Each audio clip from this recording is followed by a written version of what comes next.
Hello friends, welcome back to my channel SRK drama explain. Friends, ये video मैं लोगों के एंटरटेनमेंट के लिए बनाती हूँ, so please watch full, share, subscribe and like this video.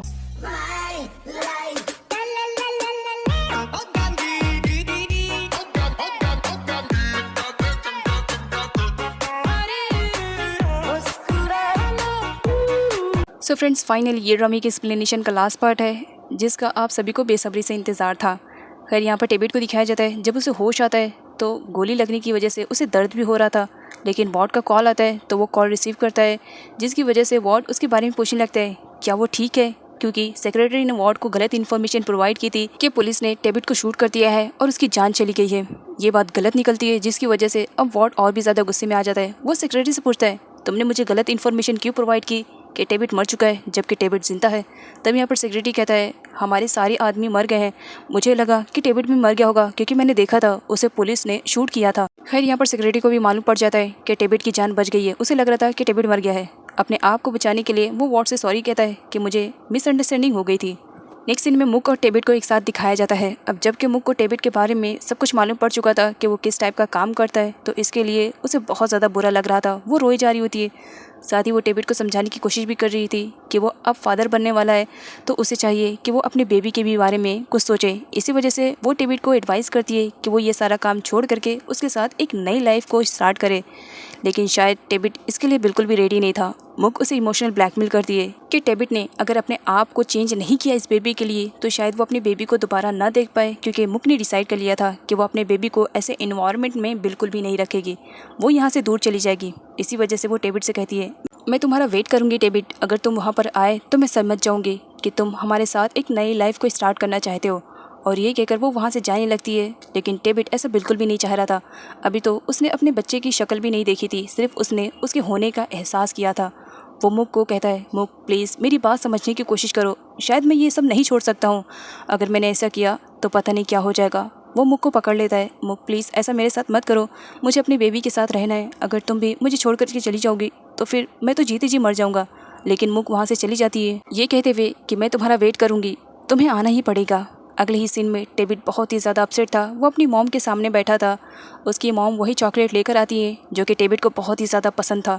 खैर, यहाँ पर डेविड खाता है। उसकी मॉम उसे समझाने की कोशिश करती है कि वो अब फादर बनने वाला है, उसे भी चाहिए कि वो अपनी वाइफ और बेबी के बारे में सोचे। इसी वजह से वो सारे काम को छोड़ करके एक नई लाइफ को स्टार्ट करे। मालूम है इस लाइफ को स्टार्ट करने में उसे बहुत ही ज़्यादा स्ट्रगल करना पड़ेगा, बट कोई बात नहीं, वो उसका बेटा है, डेविड नाम है उसका, वो सब कुछ कर लेगा। डेविड को यहाँ पर अब रियलाइज़ होता है कि मुक जो कह रही है सच्ची तो कह रही है। वो अपनी बेबी को ऐसे इन्वायरमेंट में बिल्कुल भी रखना नहीं चाहेगी जहाँ पर हमेशा जान का खतरा लगा रहता है। वो अपनी मॉम को हक कर लेता है और अगले ही सीन में जापान का सीन दिखाया जाता है, क्योंकि वॉर्ड जापान में जा चुका था। डेविड उसे जापान में मिलने के लिए आया हुआ रहता है और उससे अपने बारे में पूरी बातें शेयर करते हुए उससे कहता है कि वो अब ये काम और नहीं करेगा, क्योंकि वो अब फादर बनने वाला है। उसकी एक अलग लाइफ स्टार्ट होने वाली है। वो अपनी वाइफ और बेबी के साथ एक नॉर्मल ज़िंदगी गुजारना चाहता है। जिस पर वॉर्ड का कहना था डेविड से कि तुम्हें मालूम है ना तुम क्या कहने की कोशिश कर रहे हो, तुम्हारी जान मैंने बचाई है और इस जान पर, इस ज़िंदगी पर सिर्फ़ और सिर्फ मेरा हक है।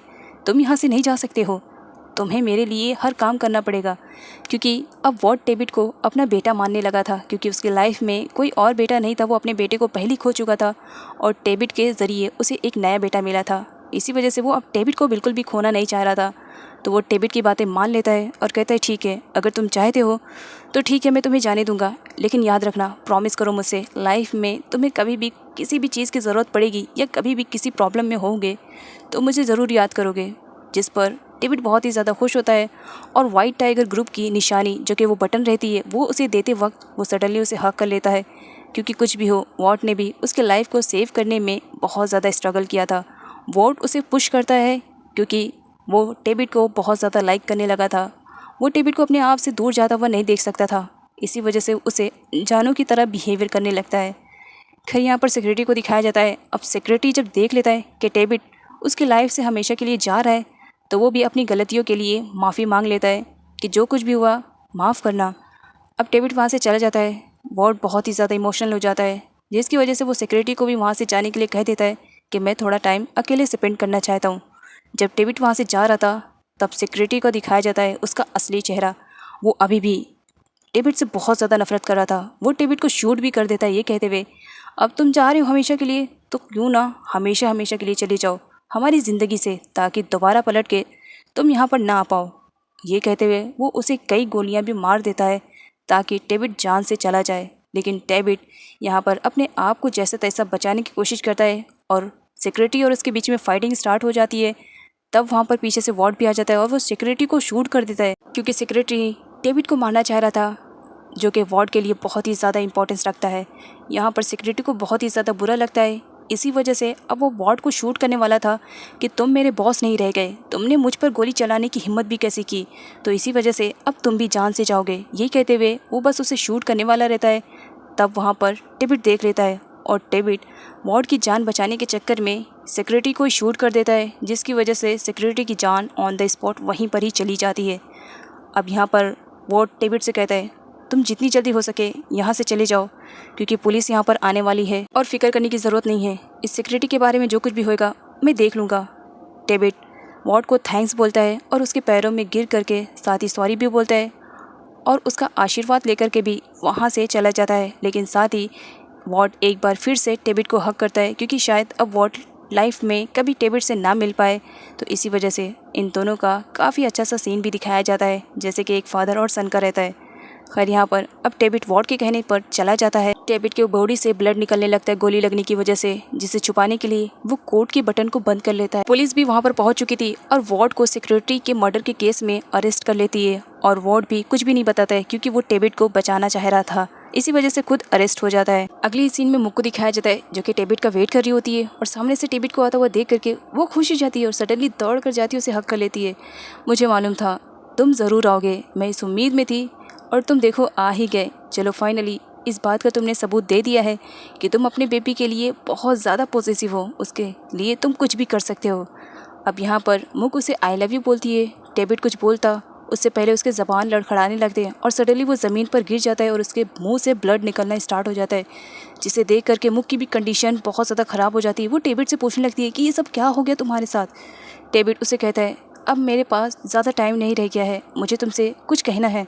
जिस पर मुक कहती है, तुम अभी कुछ भी मत बोलो, बस तुम 2 मिनट रुको, देखो मैं अभी जस्ट एम्बुलेंस को कॉल करूँगी, एम्बुलेंस आएगी, उसके बाद तुम्हें लेके जाएगी और तुम ऐसी बहकी बहकी बातें मत करो। क्योंकि टेबिट इस तरह से बात कर रहा होता है कि मानो वो उसका आखिरी वक्त है और वो अब मुक को छोड़ करके शायद हमेशा के लिए चला जाए।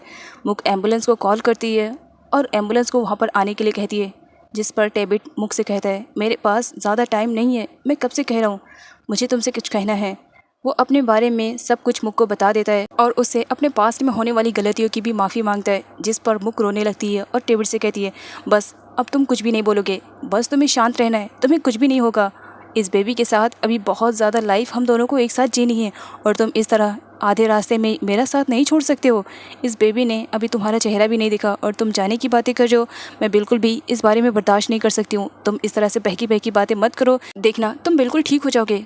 तब मुक नोटिस करती है कि टेबिट तो अब कोई भी मूवमेंट नहीं कर रहा है। वो उसे उठाने की कोशिश करती है, उसकी सांसें चेक करती है। तब उसे मालूम पड़ता है कि टेबिट मर चुका है, वो इस दुनिया को अलविदा कह चुका है। मुक बहुत ज़्यादा रोती है टेबिट को पकड़ करके और इसी के साथ इस स्टोरी की एक सैड सी एंडिंग हो जाती है। फ्रेंड, आपको इस ड्रामे की एक्सप्लेनेशन कैसी लगी कमेंट करके ज़रूर बताइए। एंड हाँ, अगर एंडिंग की स्टोरी अच्छी लगी तो इसे कमेंट भी करना और शेयर भी करना। मिलती हूँ आपसे एक नए ड्रामे की एक्सप्लेनेशन के साथ। आई होप आप सब उसे भी इंजॉय करेंगे। तब तक के लिए अपना ख्याल रखें। Good bye.